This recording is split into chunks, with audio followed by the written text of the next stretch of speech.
Hello beautiful, my name is Zenobia, and I wanted to chat a little bit about fear, one of our greatest assists in navigating, and yet sometimes when we jump into it, instead of receiving and giving it space to then help us coordinate and understand what's happening within it, we use it as a navigational point, as sort of a and now this way.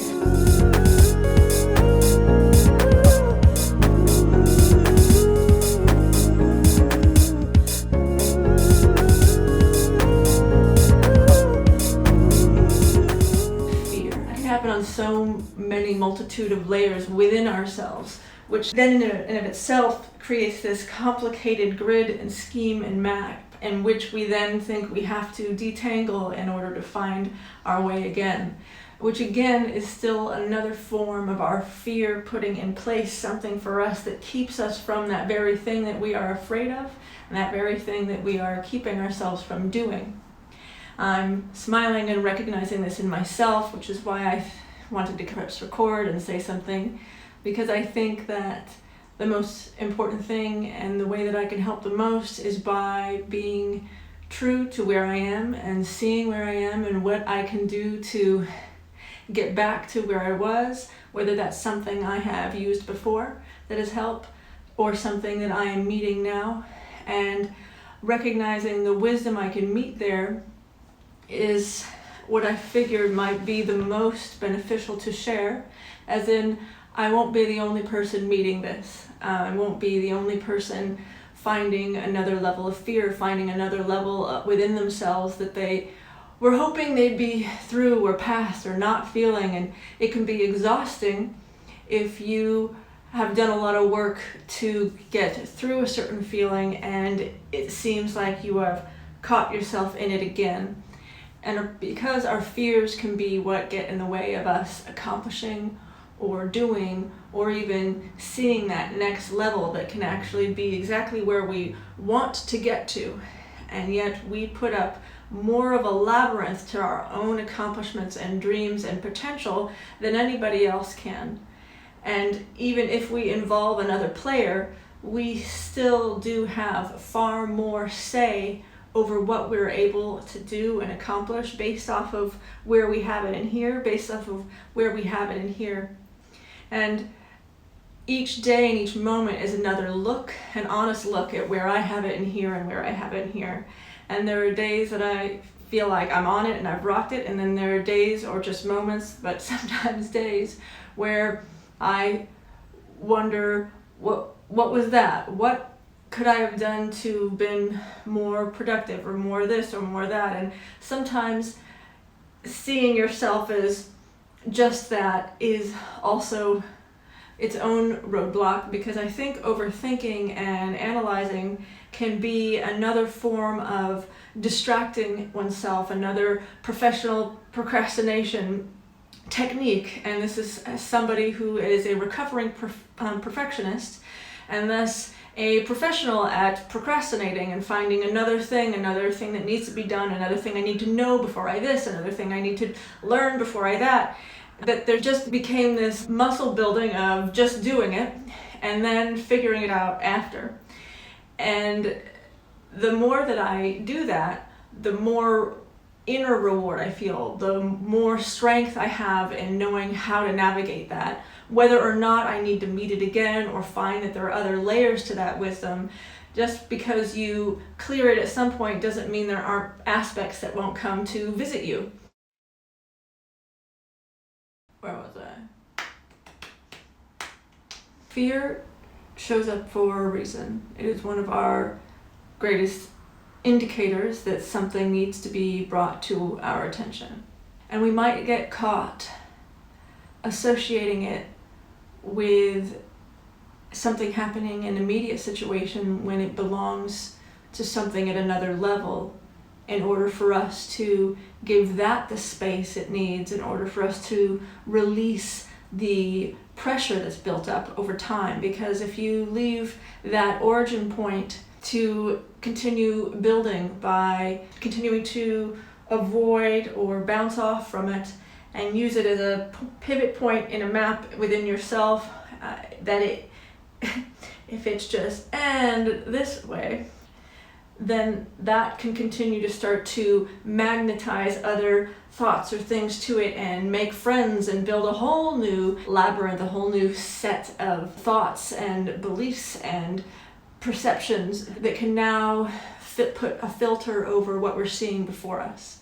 So there's clearly a difference between having a actual fire in front of you and having a figurative fire in front of you or within you. And what do I mean by figurative? I mean metaphorical, personified, hyperbolic, emblematic, or symbolic. So if it's an actual fire, it's not the best time to grab your journal and reflect upon it. So if you're here, that means that you are open to witnessing that aspect of yourself, that aspect that feels like disharmony, it feels like a dis-ease, it feels uneasy, something is not quite sitting right, and yet we don't have to overanalyze, turn it upside down, do all the things in order to get to a better place. There are ways in which we can just request and ask for that sort of release and that sort of so we're searching for something that can get us back into an inner alignment where this is not, where our inner frequencies are not canceling one another, not out, where we aren't caught in a sensation that begins to magnify as we begin to feel it because of the disruption and hope and want to not feel it, but how to not know how else to necessarily do it than to ping pong off of that thing. Like, I'm out of here! You're actually magnifying it and giving it a place to build in order, and thus when it comes back in, have more of a pull and have more of a say over what's going on underneath the surface within ourselves. And so when something comes up, this is a great opportunity because it's going to let us know what is happening beneath the surface. Because as above, so below, and as below, so above. So we are able now to set these scales to see what lies beneath, and as it grows so above, so it is beneath. And thus we have a perfect reflection and point of pivoting and learning and growing and giving that moment and that sensation the space and allowing it to be there.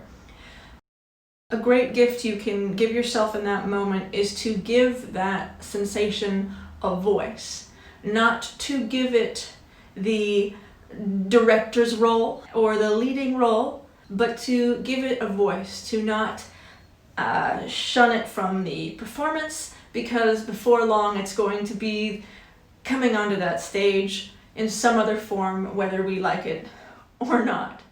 There it is. And it's going to find all kinds of ways to continue showing up. So if you're noticing it, then you're doing really great. And this is a perfect time for us to give that this kind of space to adjust ourselves in order to react and respond to it differently, and to perhaps see ourselves through to feeling a little bit better and making a choice that is different than we would have despite the feeling, in order to release some of the strength and magnetism that the more negative vibration has over us at that time. We're all frequency, we're all vibration, and all aspects of the universe are moving. They are vibration, it's energy. There's movement within and between the tiniest particles moving at the speed of light. It all has motion, it all has vibration. And emotion is just energy in motion. Emotions are also a frequency, and emotion is giving a strength, it's giving a larger magnetism to an energy, to a frequency within ourselves, and thus making it easier to learn and retune oneself. A very great tool to learn is, and I will get a picture up here for you of, I'm gonna say, an emotional frequency chart. The lower frequency emotions are things like shame and despair and fear. And then some of the top would be love, joy, peace, and then enlightenment. And to go from the bottom to the top, though upon a lot of practice there's the kind of quantuming to all sorts of different aspects and vibrations within yourself, this is often a process. So to have this chart and be able to see, I might not be able to get from here to here, but I can get from here to here. And I can get from here to here. And each of those becomes easier as we just relinquish the control and we release that pressure around the emotion and begin to just witness it and no longer follow it and not be if it's moving around, we're just holding on. We can let go. It can still be doing that. Still be going all over the map, and we can just allow it and witness it, and that begins to expand. So instead of being this focal point that is gathering and garnering all this intensity and this pressure and this focus and this power due to the intensity of our focus on it and the sensation of it. So instead of continuing to build it, when we expand it out, now this point has this entire sort of expanded perspective, and it allows us to rest a little bit easier within that. So one of the things that I find helps me to recalibrate often, and I've shared this before in previous videos, so you can find those, is toning or singing. But it's also to listen to certain frequencies, because even our own bodies like to find the resonant frequency of that around it. So if we're not able to do it from the inside out, well, we can do it from the outside in. Just like those days when you're like, you know what? I'm feeling a little off, so I'm gonna dress up, I'm gonna look hot. And that begins to help from the inside, that from the outside in, the same way as if we, scientifically the studies say if we smile, that the bringing a smile despite the inside will begin to change on a cellular and structural level from the outside in. And we can do that when we tone, when we listen to a particular frequency or set of frequencies, a certain style of music, and we allow our minds to resonate with that.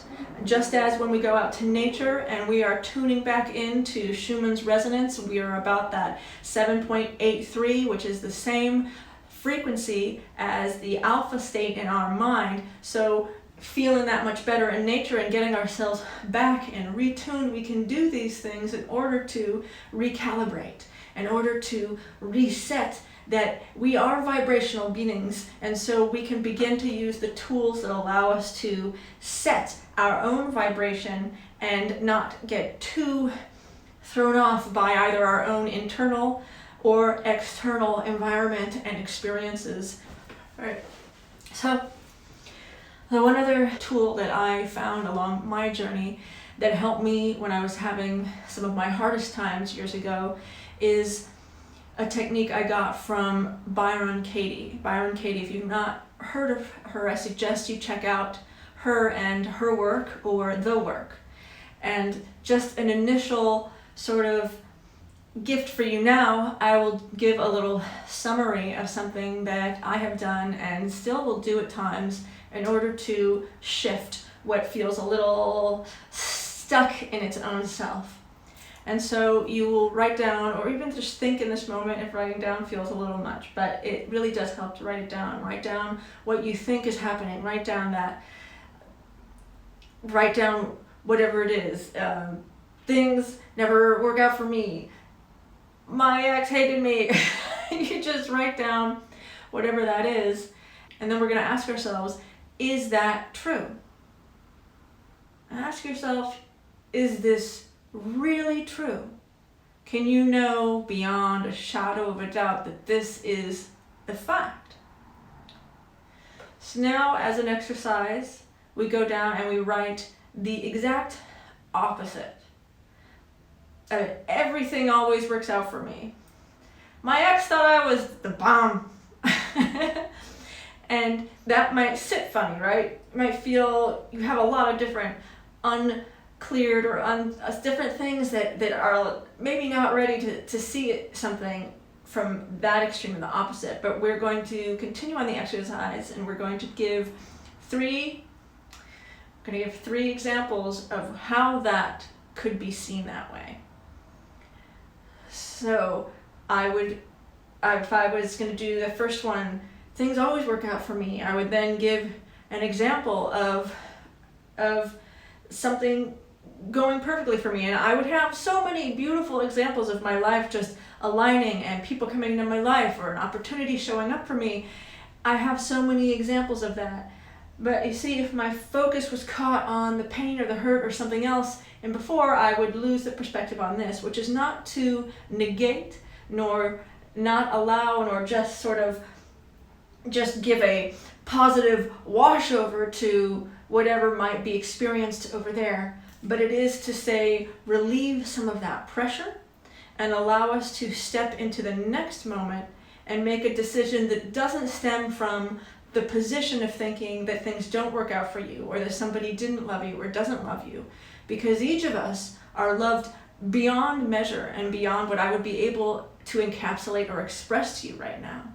And I think that that's part of what gives me the chutzpah to put myself on a camera and begin to speak and learn how to speak, trying to channel who will be watching this in the future versus being too nervous to hit record or too nervous to say, oh, that's it, because it doesn't necessarily sound this way or align this way, or it's not the smartest I've sounded, it's not the best.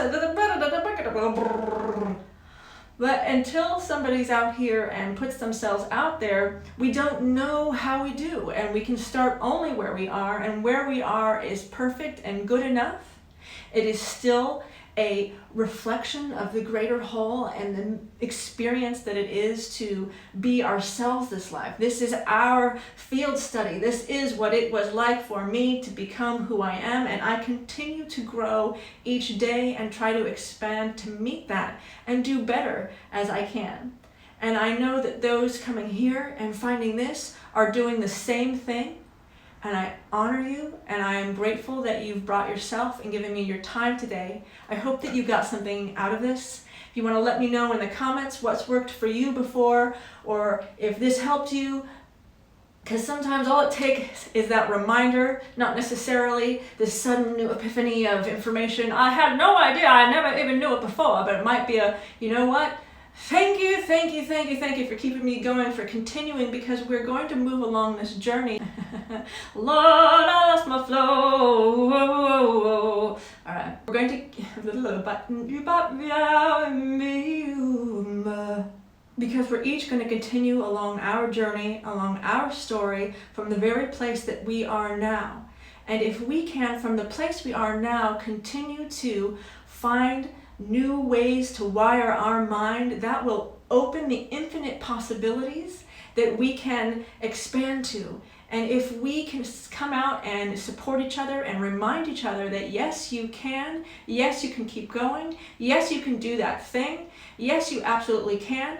Maybe it won't look like you think it does now, but to be honest, if I wouldn't want the life that 13-year-old me had plotted out for me, because as I got older, I expanded. And I have a vast more array of knowledge and desire and wants and abilities and capacity. And I think that each of us will be just so brilliantly surprised at how the journey begins to align and open up once we surrender to it. Once we stop trying to control precisely how it needs to look, precisely how we have to come off, precisely how we have to look, and we just allow it to be as it is, and believe and understand that pieces will fall into place, and they will continue to fall into place, and they will be making a picture that even each of us as ourselves, as brilliant as each of us might be, as badass as we may be at whatever kind of picture or story or idea or imagination and vision that we can have, something will happen that goes beyond that, and we get to witness it. And that is part of what is so magical about life. But that isn't to say to not continue to build that vision, because everything that we see now, it was an idea first. Somebody had the vision of it first. They saw it here before they saw it here, before we saw it here. And if they can't see it here yet, that just means maybe they don't know how to make room for what you have to offer. And I know you have to offer it, and I can't wait. Let it take the time it takes. Let it take the time it takes. Okay? I love you. Please subscribe to my channel and let me know what you think in the comments. And keep on keeping on, beautiful souls. Alright? Peace in.